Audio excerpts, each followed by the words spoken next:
What's up, Giants fans, Hub watchers, YouTube and Rumble subscribers, Twitter and Instagram followers? It's Kush back at it again with another New York Giants update video.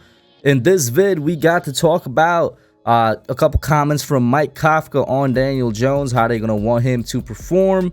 Kind of piggybacking off that Golden Tate interview from last week. I forgot what show it was on, whether it was Good Morning Football or another one of those morning talk shows that, that talk about sports. This one, of course, being football, obviously.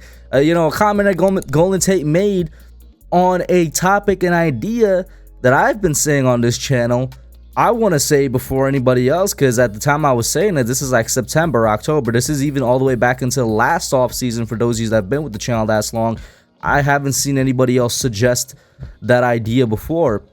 And then we're going to close it out with a couple comments. This is now from Joe Schoen on the amount of injuries that the Giants have had throughout this offseason.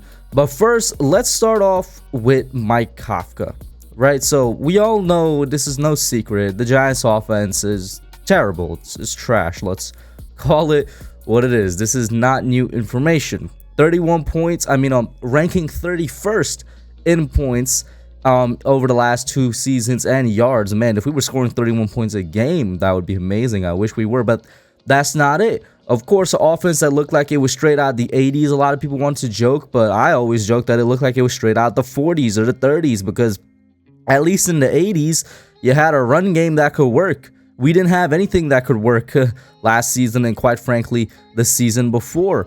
The Giants, ownership, front office, ownership hired the right person to head the front office.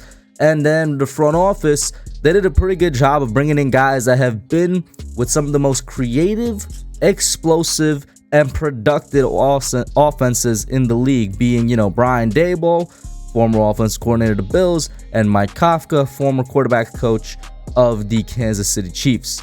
Now, Mike Kafka this is going to be his first stint as an offensive coordinator, but I have faith that he's going to do well because of the fact that Brian Daboll is the head coach, and without a shadow of a doubt, he's going to help that man out. They're going to try and figure something out for this offense to make it way better than ranking 31st in the league. And also definitely try and figure something out to get that pass game working, receivers open. I don't need to get into that spiel. We all heard it when these guys were hired. But the thing that Kafka said, I don't even know. I think this was actually, the article is from this morning. I'm looking at it on NFL.com. I'm not sure exactly when he actually said it. Was about Daniel Jones, flexibility, and stuff like that. And let me just read a couple quotes to you. And it's literally two quotes. This is what they said. This is Mike Kafka speaking. Jones loves having so much flexibility at the line of scrimmage with the protections, with checking stuff at the line of scrimmage, just with the ability to get on the same page with the receivers. Receivers have some flexibility with routes, be able to work in different voids and spaces. I'm not big on putting guys in a box, so I like giving them some freedom, giving them some baseline guidelines to work within, and then letting those guys work it out, because at the end of the day, I'm staying on the sideline, Kafka added. I'm in the press box or whatever it is, and those guys are on the field. They got to go play, so they got to make sure that they're on the same page. Now, I'm not exactly suggesting some type of mind-bending, brand new, league-breaking idea here. Literally just saying, I'm going to work with my players to get plays out there that they're comfortable with, get plays out there that they think that could succeed. Maybe sometimes I'm going to let them go a little bit off the cuff. At least that's what I'm taking from it. And especially with flexibility at the line of scrimmage, he's just going to let Daniel Jones do Daniel Jones, which we have not seen over the past two seasons. And this goes back to what I was saying at the beginning of the video with the Golden Tate comments. To summarize the Golden Tate comments when he was on that talk show, he basically said the Giants micromanaged Daniel Jones too much, which I completely agree with. The idea I've been peddling on this channel for a while now, I want to say for at least a year, is that the Giants took a gun-slinging quarterback that loved to launch the ball down the field, and that came with the consequences. Obviously, in his rookie year, he also had the fumble turnovers, but we know the consequence of being a gunslinging quarterback that takes chances is usually the interceptions. They took a guy like that was fearless, and that had that ranking of deep ball thrower in the league, you know, top deep ball thrower in the league for a reason. And we saw what he did at Duke. They took that guy and tried to turn him into rookie year Dak Prescott. And the specific reason I use rookie year Dak Prescott, there's several.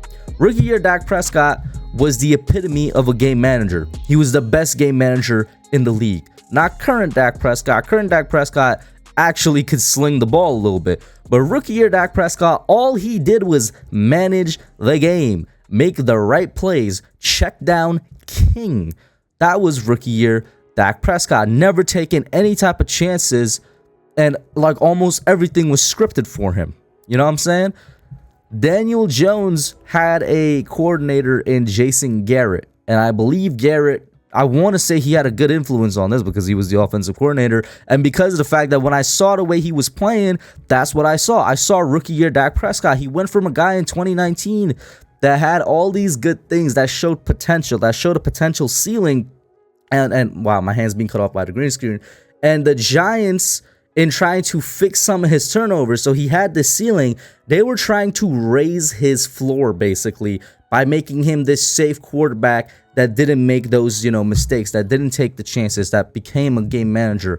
In doing that, in trying to raise his floor, I've always said I felt like they completely collapsed his ceiling, and that he could never be as good a quarterback as he could be in trying to fulfill that gunslinging type archetype versus being this game manager. And we saw how it affected him.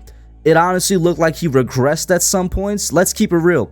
We were struggling to find progression in Daniel Jones's game the second and third year. And I think that has a lot to do with the fact that they were micromanaging him, that they were scripting everything that he's doing, that they're telling him what he can and cannot do.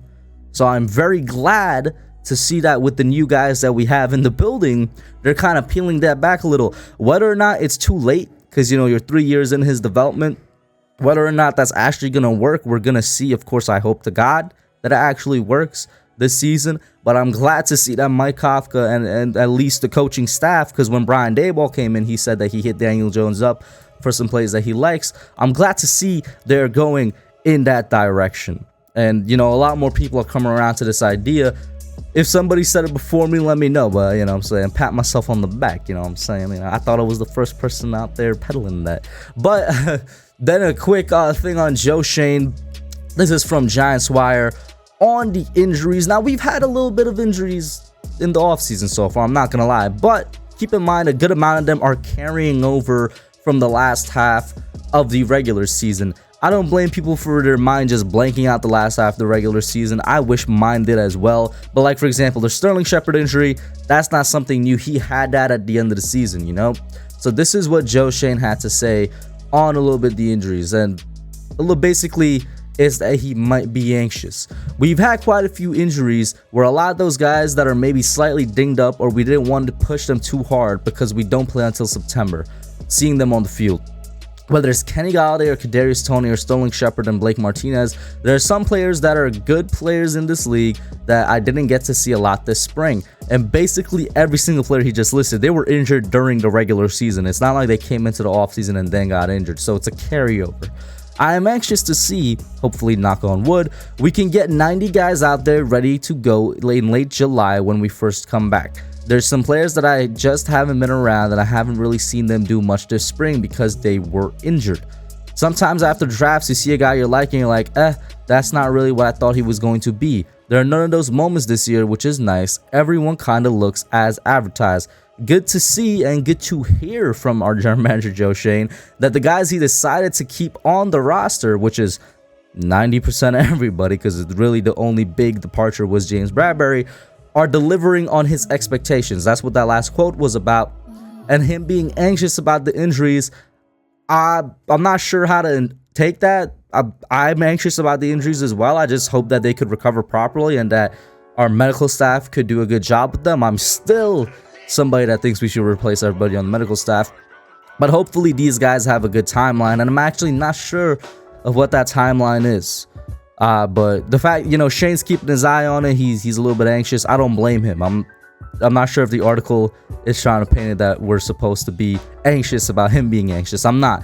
And I've said this before, if we're in August and these guys still look really bad in terms of their health, then I would be extremely worried. But hopefully we got this entire month of July coming up. Some things will be solved. We shall see. That's it for today, guys. Let me know what you think. Put your thoughts and comments down below. Like, share, subscribe, and I'm... Hey guys, thanks for watching. Thank you for checking out my channel, The Hub, here on Giants YouTube. Make sure you hit that subscribe button and the notification bell so you can hear every time I put out a video.